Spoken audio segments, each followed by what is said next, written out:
There's a very specific kind of episode in All in the Family that doesn't just stay with you because it's funny, or even because it's bold, but because it quietly traps you in a conversation that keeps going. And somehow, instead of bringing people closer, it slowly pulls them further apart. And the longer it goes on, the more you realize that nobody in that room is actually trying to understand each other anymore. They're just trying to be heard. And that's where something really fascinating starts to happen. You can picture the setup almost immediately, because the show rarely needs anything elaborate to get things moving. Just that living room, that familiar couch, Archie in his chair like it's a throne he never asked for but refuses to give up, moving gently through the space with her soft presence. Gloria somewhere in between concern and frustration, and Mike already carrying that energy of someone who knows he's about to disagree with whatever comes next, even before the words are fully out there. And it begins, like it often does, with something small, almost casual, a remark about the world outside, maybe something in the news, maybe a social issue that's been creeping into everyday conversations in that era. And Archie delivers it with that familiar confidence, not loud at first, not aggressive, just certain, like this is how things are, how they've always been, how they should stay. And that certainty is exactly what triggers everything. Because Mike doesn't hear it as a simple comment, he hears it as a position, a line drawn in the sand, and he can't leave it there, not because he enjoys conflict, but because to him silence would feel like agreement. And so he responds, carefully at first, almost measured, like he's giving Archie a chance to reconsider without pushing too hard. But Archie doesn't reconsider. He leans in. And that's the moment where the episode really finds its shape, not in escalation, not in sudden shouting, but in this slow, steady deepening of the divide, where each response doesn't just counter the previous one, it reinforces the distance between them. Gloria feels it almost immediately, that shift from conversation to confrontation, even if it's still polite on the surface, and she tries to bridge it. She tries to soften things, to translate one side to the other, but there's a limit to how much translating you can do when neither side is willing to move. And does what always does, she brings warmth into the room. She tries to remind everyone of kindness, of shared humanity, but even her gentle presence can't stop what's happening. Because this isn't just about tone. It's about belief. It's about identity. It's about how each person sees the world and their place in it. And the more they talk, the more something interesting becomes clear. They're not getting closer. They're getting further apart. Every point Mike makes, every argument he carefully builds instead of opening a door, it feels like it pushes Archie back into his own perspective even more firmly, like the act of being challenged is making him double down, not because he's ignoring the argument, but because accepting it would mean questioning something deeper than just the topic at hand. And Archie's responses have the same effect in reverse. The more he insists, the more he defends his viewpoint, the more Mike feels the need to push harder, to clarify, to correct, to dismantle. And that cycle becomes the entire rhythm of the episode. It's not about who's right anymore. It's about who can hold their ground. And what makes this so compelling is that the show doesn't interrupt that cycle with a distraction. It doesn't cut away to a subplot that lightens the mood. It stays right there in that living room, letting the conversation breathe, letting it stretch, letting it repeat in ways that feel almost uncomfortably real. Because this is how real arguments work. They don't move in straight lines. They circle. They revisit the same points. They build on frustration instead of understanding.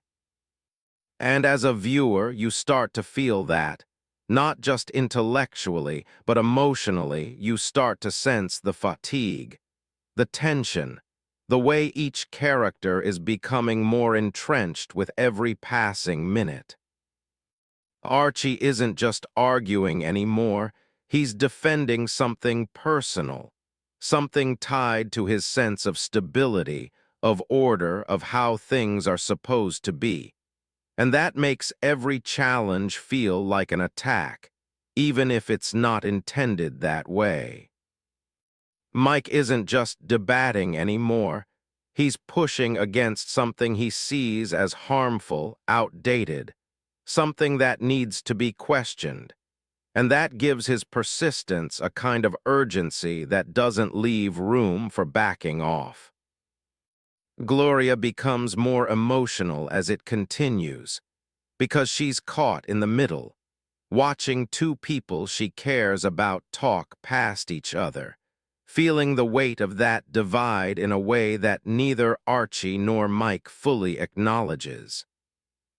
And in her quiet way becomes almost the emotional anchor of the room, not because she resolves anything, but because she reminds you, and maybe reminds them, that there's more at stake than just winning an argument.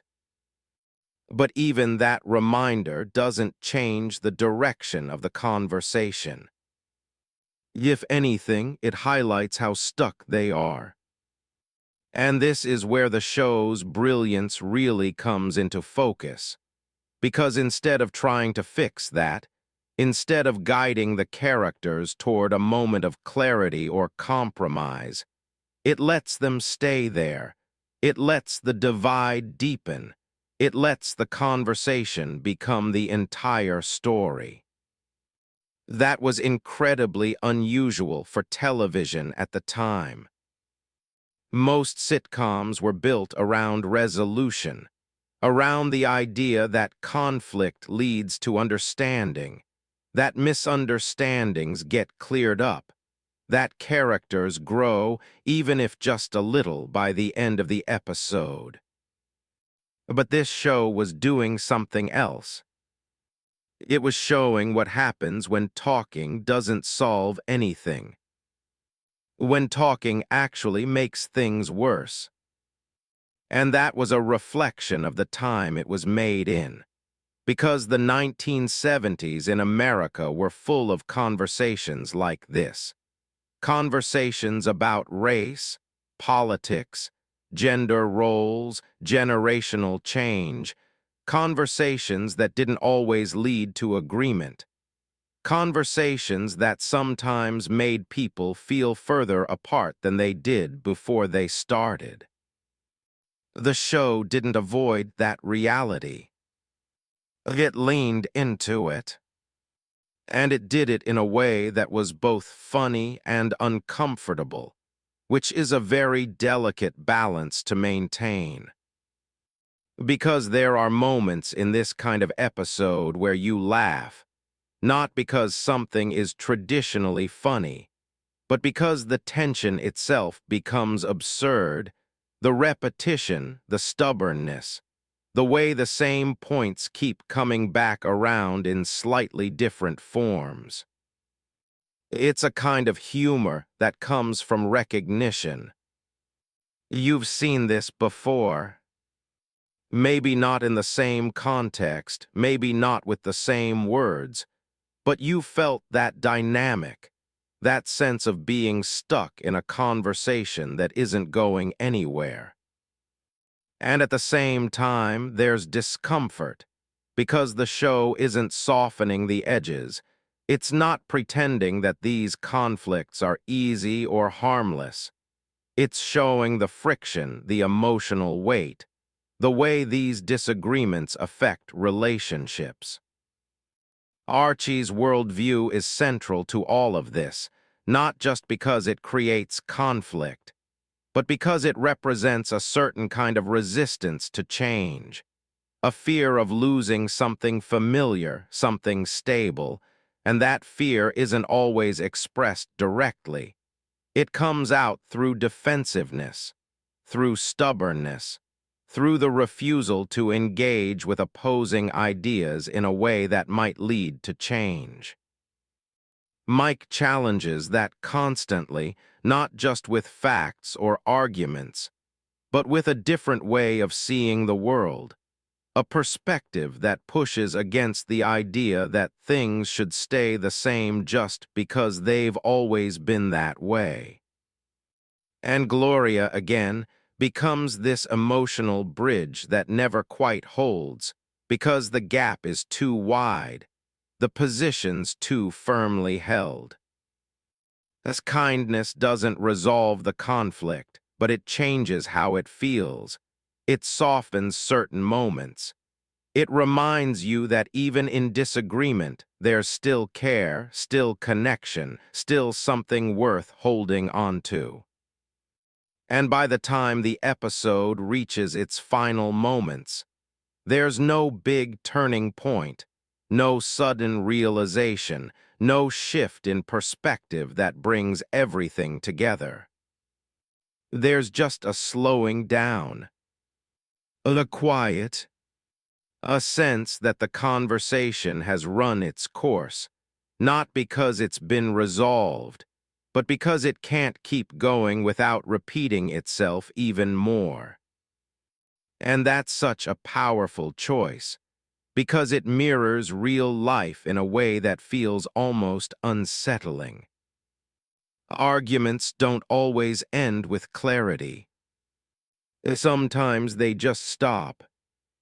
Sometimes people walk away, still believing exactly what they believed before. Sometimes the divide remains, unchanged, waiting to resurface another day. And that's what this episode leaves you with. Not answers, not solutions, just the reality of what happens when talking only deepens the divide. And personally, I think that's why it still feels so relevant. Because that dynamic hasn't disappeared. If anything, it's become more visible, more common, more central to how we experience conversations today. We talk more than ever, but understanding doesn't always follow. Sometimes, like in that living room, the more we say, the further apart we feel. And watching this episode now, you don't just see a piece of television history. You see a reflection of something ongoing, something familiar, something that still hasn't been resolved. And maybe that's the point. Maybe the show wasn't trying to solve anything. Maybe it was just trying to show us what it looks like when we can't. And sitting with that, letting it linger a little, that might be the most honest thing it could have done.